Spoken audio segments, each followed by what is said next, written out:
Well, for more on what these numbers could mean for the economy, the CPI numbers, and for the Fed, let's bring in Bank of America U.S. senior economist Aditya Bhave. It's great to have you here at the NASDAQ. Do you think this changes anything for the Fed, the CPI report?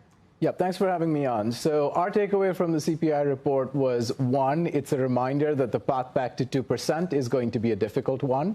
And two, sticky services inflation means sticky policy rates. So we keep our forecast for one more hike. Don't have particularly strong conviction on whether that hike comes in November or December or possibly even later. But even if that hike doesn't get delivered, higher for longer. So it's going to be difficult for the Fed to cut rates as long as services don't cooperate. Longer than the market expects at this point?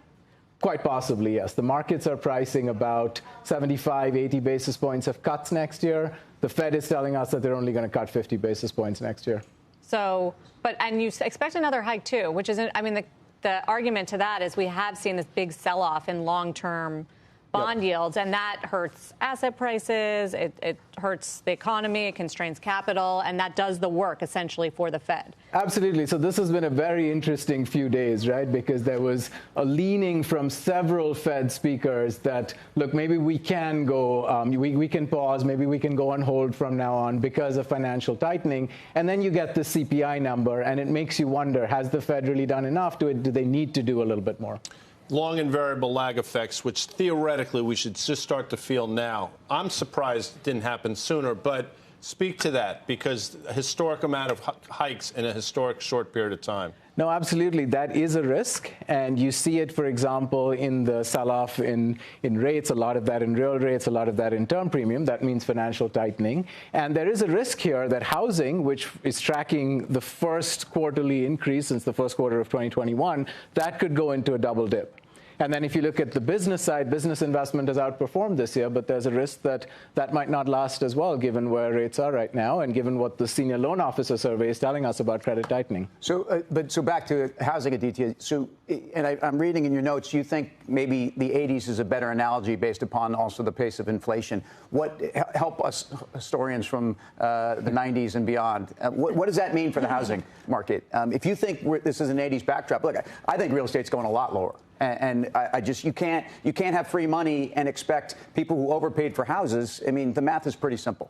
Right. So it's not to the same scale. But if you think about what happened in the 80s, a lot of inflation, an aggressive Fed response, a large increase in mortgage rates as a result of that. But then the other thing that was going on back then is that the largest cohort in the population, back then the baby boomers, were coming of age. And they were starting families, and that kept a floor under home prices. So year-on-year, home prices actually never went negative.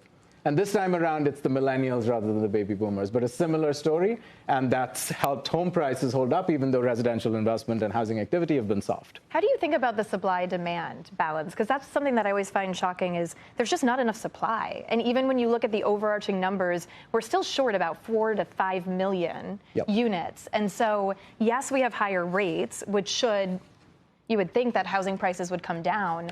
But given the supply-demand imbalance, it's tough.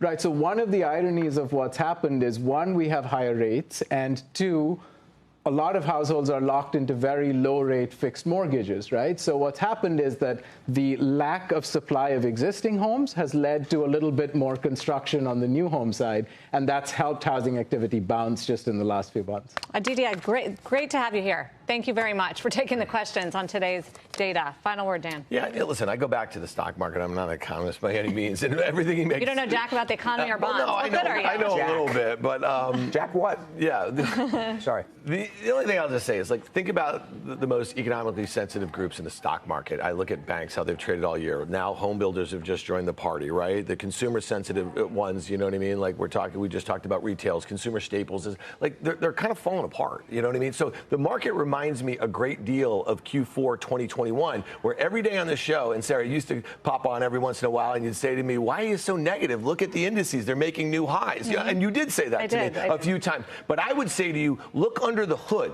Because there was a lot of stuff that was already selling off, that were already in bear markets, and coming into October, November, before the Fed did their about face. So to me, I think we're in a similar period where there's a lot of masking of a lot of really bad activity, which could suggest something different in 2024 than we've become used to in 2023, which was, again, back to that buy the dip mentality.